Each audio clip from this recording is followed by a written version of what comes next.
Gimana Pin? Masalah apa? Masalah apa lagi? Jadi kayak malu gitu gue buat ngakuin masalah gue tuh kayak gitu kayak gue ngelakuin sesuatu yang fatal, tapi untuk gue ngakuin salah gue tuh gimana bang ya, kayak ngerasa kayaknya enggak deh gitu, kayak gue pendem aja lah gitu loh, tapi gue nggak tenang gitu loh bang.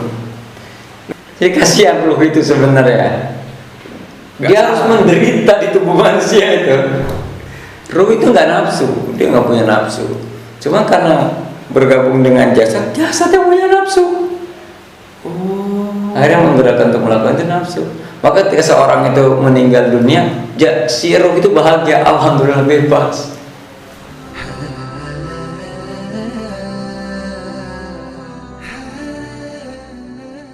Oke, Vin, pada kesempatan video kali ini kita membahas apa nih? Ya, bahas masalah aja nggak sih bang? Bahas masalah. Karena memang punya banyak masalah.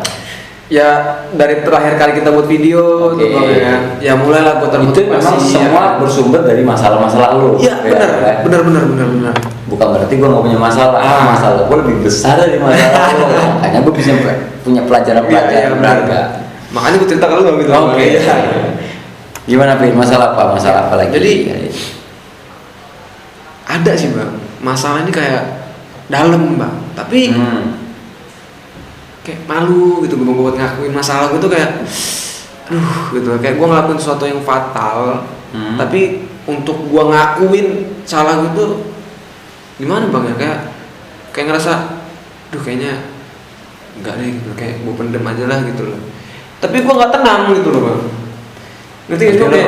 Lu pengen jujur. Gue pengen jujur sebenarnya, cuman emang kenapa kalau lu nggak jujur aja? Berat ya? Takut gue bang. Apa yang buat takut? Takut dalam artian takut kayak misalnya ketika ini terungkap atau ini diketahui banyak orang gitu loh, gue takutnya kayak malu gitu loh bang, insecure lah gue gitu loh bang, kayak aduh jangan sampai lah orang-orang tahu gitu. Tapi gue nggak tenang gitu loh. Itu pasti gini kan. Kalau lu lagi naik motor nih, apa lu lagi bawa mobil, lo keinget masa lalu ini, pasti lu kayak pasti benar-benar malu gitu ya. Iya benar-benar. Aduh, tapi sudah lah, jujur aja, kenapa? Katakanlah kebenaran walaupun itu pahit, Pin. Baik memang. Iya sih. Ini masalah sama siapa lo? Masalah sama bokap, nyokap, teman, sama cewek, sama dosen, sama tetangga, sama temen apa? Selimut tetangga. Nah, kayaknya gue selimut ada tetangga gue gitu.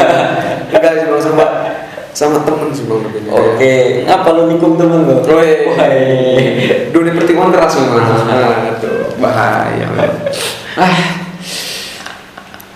Gini deh pokoknya.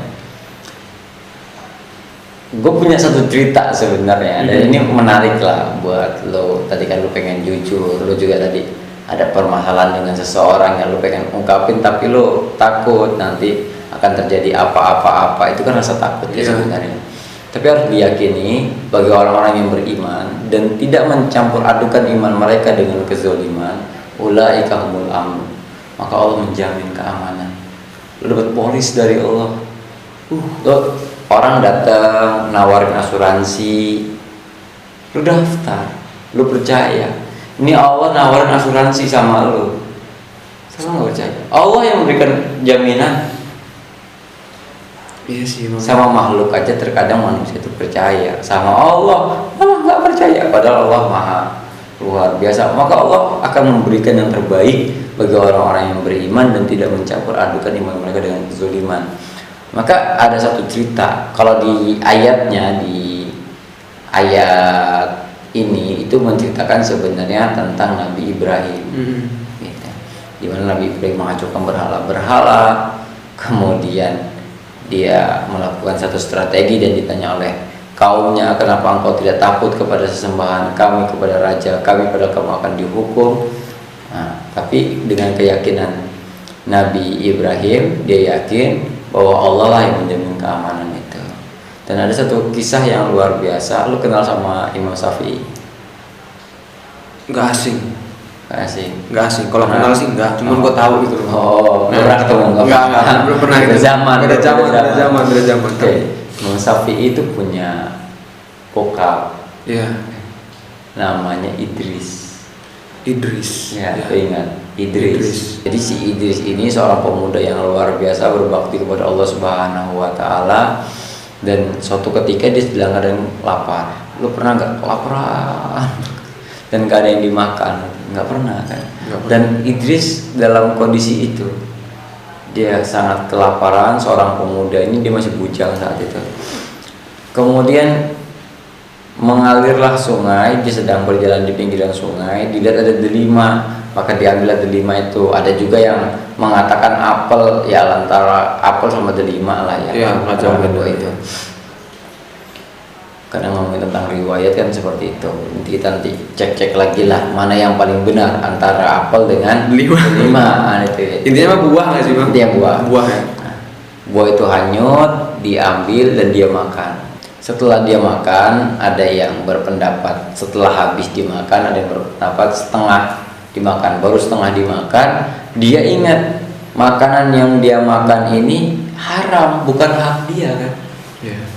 Jadi Allah menegur dia, hatinya, batinnya, hati yang paling dalam ini merespon, basirohnya untuk keluar, untuk menyelamatkan dirinya, untuk tidak lagi memakan itu. Karena ketika ruh dengan jasad sudah bersatu, berkomunikasi, saling menjaga satu sama lain. Yang kerok itu kalau tubuh ya sama ruh enggak temenan. Aduh, nah perang akhirnya nggak kance. Kasihan ruh itu. Betul nggak kenapa kasihan ruh? Kenapa? Nih bentar lah ya ceritanya. Ini cerita tentang ruh dulu. Ruh itu bebas, bro. Ruh itu nggak lapar. Ruh itu nggak punya nafsu.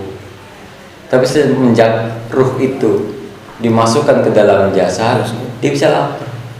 Lu bayi waktu lagi umur 1 sampai 4 bulan dalam kandungan nyokap gitu, itu nggak ngerasain lapar.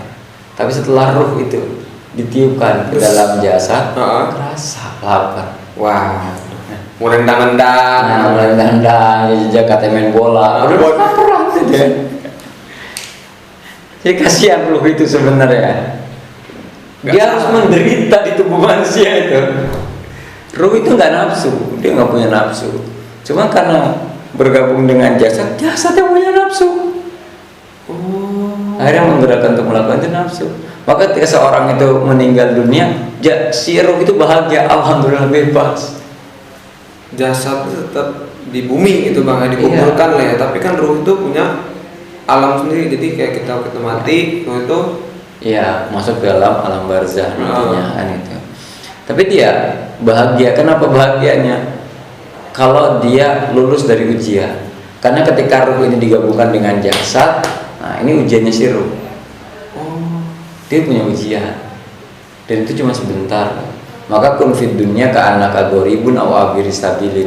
Kamu hiduplah di muka bumi seperti orang asing yang nggak dipeduli sama orang lain, orang nggak kenal lah gitu. Kadang kita hidup itu pengen terkenal sih. Kita buat YouTube ini pengen terkenal ya kan.